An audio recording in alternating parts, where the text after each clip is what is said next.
Hi friends, இன்னைக்கு சங்கடகர சதுர்த்தி. இந்த நாளோட சிறப்புகளை பற்றி தான் இந்த வீடியோவில் பார்க்க போகிறோமுங்க.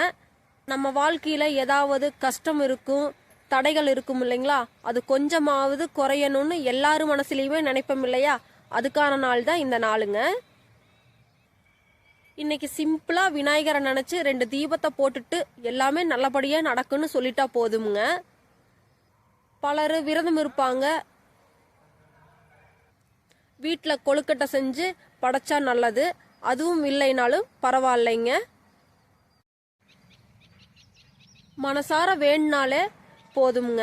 அதனால இன்னைக்கு ஒரு நிமிஷமாவது விநாயகரை நினைச்சு நம்மளோட கஷ்டத்தை சொல்லி வேண்டிக்கிங்க. நல்லதே நடக்கும் இந்த நாளில். இந்த வீடியோ பிடிச்சிருந்தா லைக் பண்ணுங்க, ஷேர் பண்ணுங்க, கமெண்ட் பண்ணுங்க. மறக்காம சப்ஸ்கிரைப் பண்ணிக்கிங்க நம்ம சேனலை. தேங்க்யூ.